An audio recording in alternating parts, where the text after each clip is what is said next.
उपासक आराध्य देव की शरणागति पर दृढ़ विश्वास रखे। ये मार्ग श्रद्धा और विश्वास का है। जिसका हृदय काम आदि दोषों से युक्त होकर क्रियावान रहता है वो मलिन हृदय होता है। मलिन हृदय में भगवत श्रद्धा और विश्वास टिकाऊ नहीं होती। अगर सत्संग मिला तो श्रद्धा और विश्वास जागृत भी होते हैं, बढ़ते भी हैं। अगर ध्यान से मनन किया जाए तो टिकते भी हैं। अगर केवल सत्संग सुन लिया और ध्यान नहीं दिया, मनन नहीं किया, आचरण में नहीं उतारा, तो श्रद्धा उपजेगी और शांत हो जाएगी। 10-20 दिन, महीना, 2 महीना सतमार्ग में चलेंगे, फिर गिर जाएंगे, ये पक्का। क्योंकि कुसंग का प्रभाव बहुत जन्मों से रहा है। तो सत्संग से श्रद्धा उपजी और जहां कुसंग हुआ वो शांत हो जाती है। बिना श्रद्धा और विश्वास के भगवत मार्ग में चला ही नहीं जाता, कुछ भी अनुभव नहीं होता।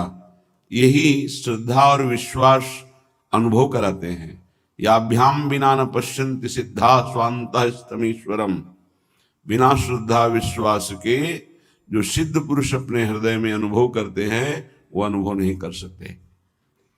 ये श्रद्धा और विश्वास एक बहुत बड़ी संपत्ति है। पवित्र हृदय में ये प्रकट होती है। ये प्रकट होकर हृदय को पूर्ण पवित्र कर देती है और इसी विश्वास से भगवत प्राप्ति हो जाती है।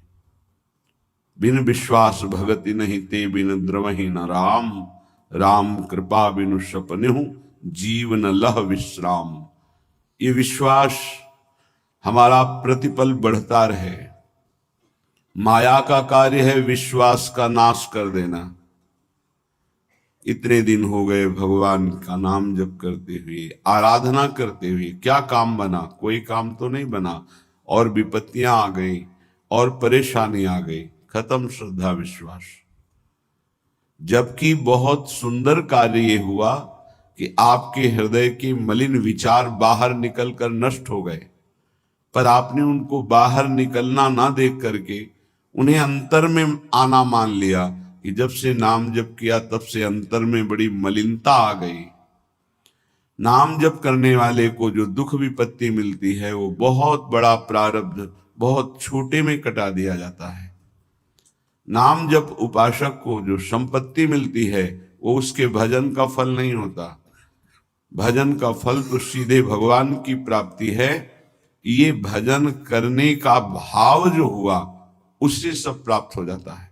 भजन तो पूर्ण सुरक्षित रहता है। उसके लिए जो हमने प्रयत्न किया, कष्ट सहा, उससे लोक परलोक के सारे सुख सिद्धियां उसके चरणों में लौटने लगती हैं और नाम सुरक्षित रहता है। वो भगवान को अधीन करके हृदय में प्रकाशित करता है। इसलिए शरणागत उपासक से प्रार्थना है, आप अपने विश्वास को न खोइएगा। चाहे जैसी परिस्थिति हो, चाहे जैसा मन का भाव हो, आप अपने विश्वास को दृढ़ रखेंगे तो ये आपको भगवत प्राप्ति करा देगा। ये आपकी समस्त कामनाओं को पूर्ण कर देगा। इंतजार कीजिए, समय का इंतजार कीजिए। यदि विपत्ति आई है तो ये पाप कर्म का फल भुगताने के लिए विधान आया है। इसको धैर्य पूर्वक नाम जप करते हुए सह जाओ। आगे बहुत प्रकाश है, बहुत मंगल है, बहुत सुख है, ये विश्वास कीजिए। ऐसी ऐसी माया अंतर में वृत्तियां पैदा कर देती है, बाहर से घटना पैदा कर देती है कि उपासक हार जाता है, परेशान हो जाता है। अब क्या करें, तो एक ही उपाय है, बस संसार में चले जाएं। वो सुख का साधन संसार समझता है। ये समझ जब तक रहेगी तब तक हमारे गिरने के चांस हैं। धन्य है वो उपासक जिसने निर्णय कर लिया है, आनंद मिले ना मिले, सुख मिले ना मिले, गति बने ना बने, मेरे जीवन का उद्देश्य अब सत्य पर चलना और निरंतर नाम जप करना है। धन्य हो गया। वही परम साधु हो जाएगा, वही परम मंगल में भगवान को रिझाने वाला महाभागवत बन जाएगा, जिसकी ये नियम निष्ठा है। विश्वास कीजिए, बिना इस नियम निष्ठा के आप आगे नहीं बढ़ सकते। अगर आपके मन में है कि ऐसा कोई मार्ग मिले जिससे हमें कभी बुखार ना आवे, जुखाम ना हो, कोई रोग ना हो, कोई तिरस्कार अपमान ना हो, कोई विपत्ति ना हो, तो आप विचार कीजिए, भगवान जब यहां अवतार लेकर लीला करते हैं तो उनके भी जीवन में देखा गया बड़ी विपत्तियां, बड़े विघ्न, बड़े बड़े महान असुर, उनके विरोध में संघर्ष में जीवन। आप तो कर्मों का फल भोग रहे हैं, भगवान तो कर्मों को अधीन करके जीव को मुक्त करने वाले हैं, समस्त पापों का नाश करके निष्पाप करने वाले हैं। उन भगवान के कौन से कर्म हैं? भगवान के द्वारा कौन सा कर्म बना के ऐसी विपत्तियां, ऐसा दुख, ऐसी परिस्थितियां? आप तो बहुत छोटा भजन का स्वरूप जानते हैं। जो पूर्व में देवकी वसुदेव जी ने भजन किया, ऐसा कौन भजनानंदी होगा कि सर्वलोक महेश्वर सबका पिता पुत्र बन करके आ गया। क्या भजन किया नंद यशोदा जी ने, महाराज दशरथ, कौशल्या जी ने। विचार करके देखो, ये भी महाभागवत हैं जिनके घर में भगवान घुटनों के बल चलते हैं। हम ऐसे भक्त हैं, जरा सी अनुकूलता में बाधा पड़ी, छोड़ दिया प्रभु को। नहीं, ऐसी भक्ति में सफलता हाथ नहीं लगती। किसी भी कार्य में दृढ़ संकल्पवान ही उस कार्य की सफलता को प्राप्त करता है। चाहे 100 बार हमसे कार्य बिगड़ जाए, हमें हारना नहीं है। एक दिन तो हम उस कार्य को सफलतापूर्वक कर ही पाएंगे। जिसका ऐसा स्वभाव है, जिद्दी स्वभाव, वही सफलता प्राप्त करता है। जो चीज हम नहीं कर पा रहे उसे करेंगे। भजन का अभ्यास, जितेंद्रियता का अभ्यास, मनोनिग्रह का अभ्यास। देखते हैं कब तक मन हमको परास्त करता है, कब तक विषय भोग हमें गुलाम बनाए हुए हैं। एक दिन हम नाम के प्रभाव से इनको अपना गुलाम बनाएंगे, पक्का।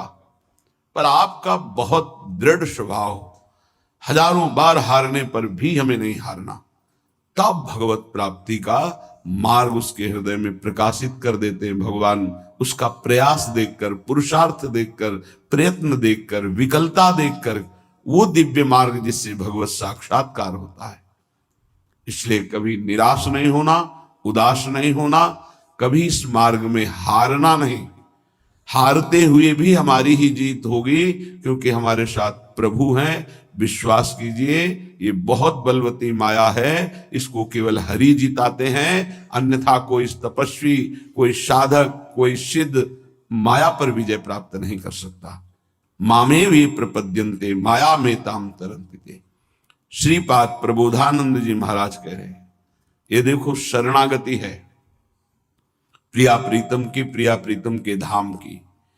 नाहं वेद्मि कथं नु माधो पदां भोजद्वयं ध्यायति, कावा श्री शुकनारदादि कलिते मार्गेस्ति में योग्यता, तस्माद् भद्रमभद्रमेव यदि ना मास्तां ममैकं परम, राधा केलि निकुंज मंजुलतर वृंदावनम जीवनम।